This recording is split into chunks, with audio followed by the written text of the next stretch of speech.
नया chapter start करा था अपन ने कैपिटल गेन। कैपिटल गेन में अपन ने देखा था अगर कोई भी कैपिटल एसेट अपन ट्रांसफर करते हैं उसको सेल करने से अपने को कोई भी प्रॉफिट होता है तो किसके अंदर टैक्सेबल करना है अपने को, कैपिटल गेन के अंदर। कैपिटल एसेट का मतलब देखा था, एक बार नोट्स निकालना साथ के साथ देखते जाओ।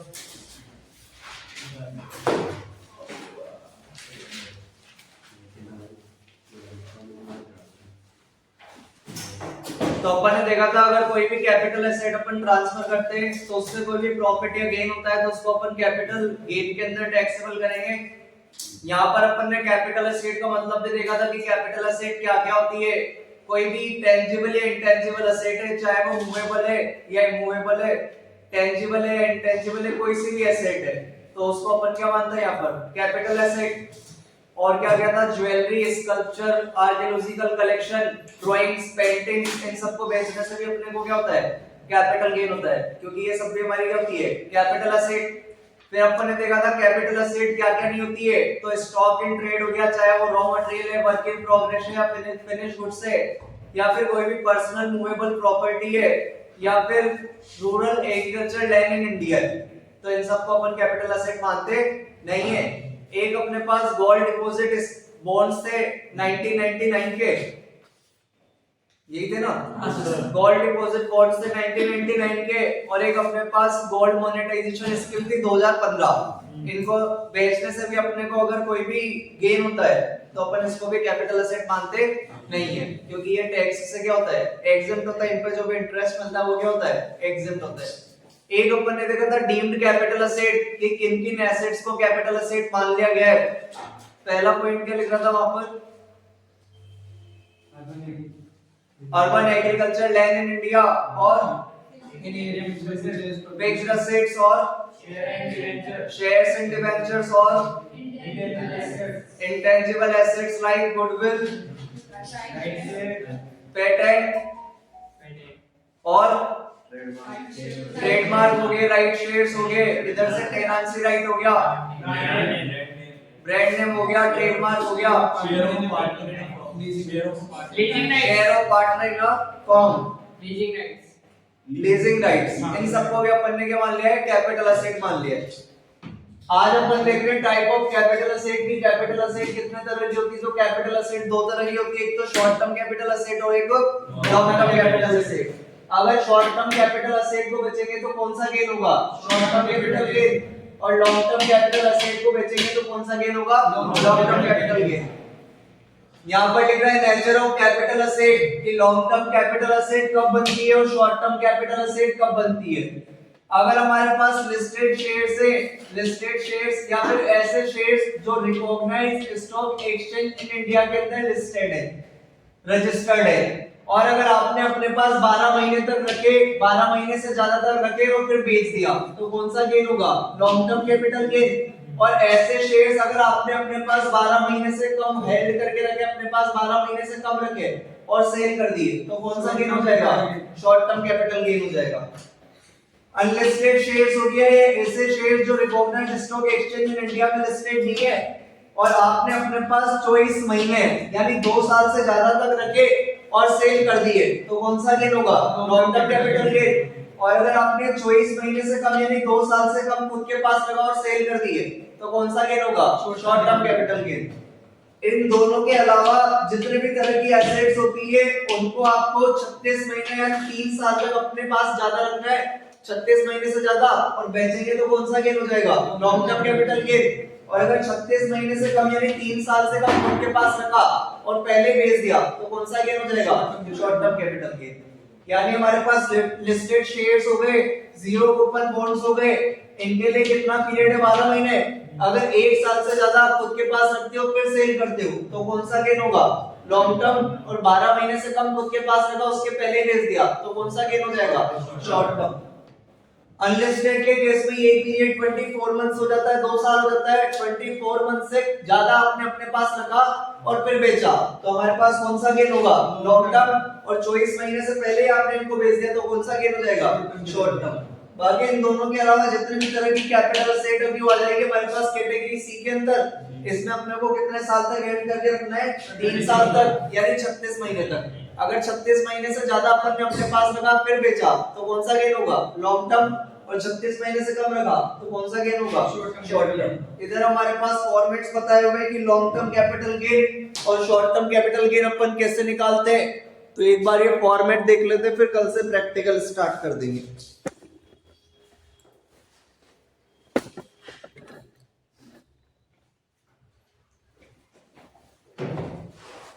लिख रहे हैं हमारे पास computation of long term capital gain. अपन ने किसी भी प्रॉपर्टी को बेचा, मान लो 35 लाख में बेचा, तो यहाँ पर लिखेंगे ग्रॉस सेल कंसीडरेशन 35 लाख। इसमें से अपन लोग लेस कर देंगे ट्रांसफर एक्सपेंसेस। ट्रांसफर एक्सपेंसेस अपन ने जो अपना मकान बेचा था वो दलाल के थ्रू बेचा, तो दलाल ने बदले में 1 लाख रुपए का कमीशन लिया, दलाली ली। तो अपन ने यहाँ पर ग्रॉस सेल कंसीडरेशन कितने में बेचा था मकान, 35 लाख। ट्रांसफर एक्सपेंसेस दलाली के दी कितनी, 1 लाख। तो हमारे पास नेट सेल कंसीडरेशन आ गया कितना, 34 लाख। 34 लाख आ गया। लेस करते हैं पर index cost of acquisition. Acquisition मतलब होता है खरीदना। एक्विजिशन मतलब होता है खरीदना। मान लो आज से अपन ने ये प्रॉपर्टी 2001 के पहले मेरे दादाजी ने खरीदी थी 1985 में 1 लाख रुपए की। 1985 1985 में मेरे दादाजी ने कोई मकान था वो खरीदा था कितने में, 1 लाख, और आज इसको मैंने बेचा है कितने में, 35 लाख में। तो अपन मानते हैं कि उस टाइम पे जो महंगाई होगी 2001 से पहले माना जाता है कि जो ये 1 लाख रुपए थे उस टाइम पे महंगाई की रेट कितनी चल रही थी, 100 रुपए। और अभी यही रेट 2001 से पहले तो ये चल रही थी 100 रुपए, और आज ही महंगाई कितनी हो गई है, 100 रुपए। मतलब उस टाइम पे अगर 100 रुपए में कोई चीज आती थी तो आज वो कितने में आ रही है, 331 में। तो अपन इसको मल्टीप्लाई कर देंगे कितने से, तो ये महंगाई की रेट है हमारे पास कॉस्ट इन्फ्लेशन इंडेक्स, यानी इन्फ्लेशन कितना हुआ है, महंगाई कितनी बढ़ी है। तो महंगाई पहले अगर कोई आइटम 100 रुपए में आता था तो आज वही आइटम कितने रुपए में आ रहा है, 331 में आ रहा है। तो अपन इसको बना देते हैं इंडेक्स।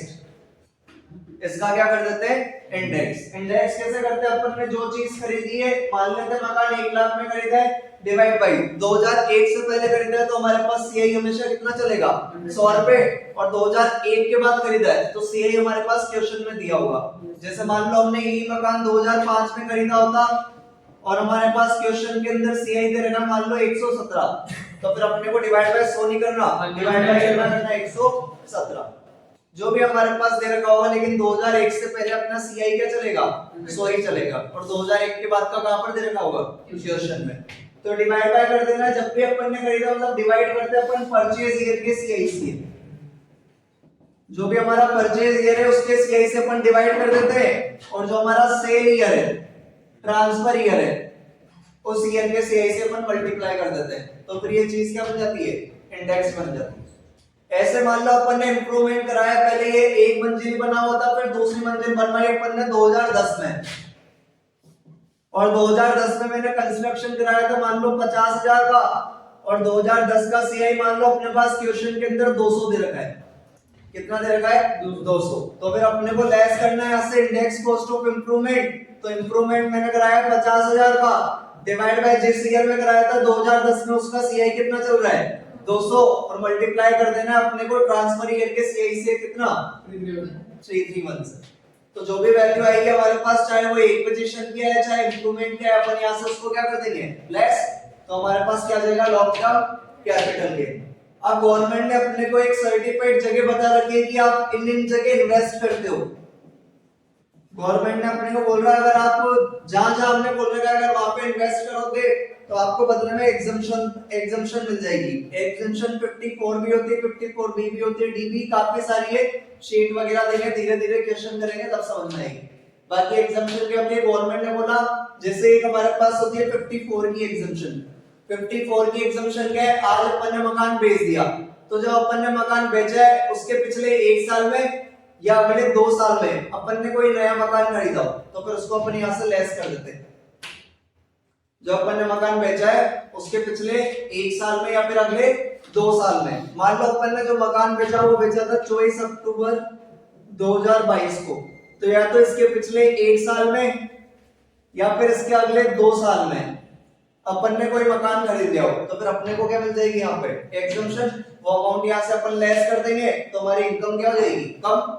मान लो अपन को यहाँ पर जो गेन हुआ वो 20 लाख का गेन हुआ, और अपन ने जो नया मकान खरीदा था वो 2 लाख रुपए का है, 20 लाख रुपए का खरीद 10 लाख रुपए का खरीदा नया मकान, तो फिर अपना जो गेन 20 लाख का माना जा रहा था, अब अपनी इनकम केवल कितनी रह जाएगी 10 लाख, तो टैक्स केवल कितने पे लगेगा 10 लाख।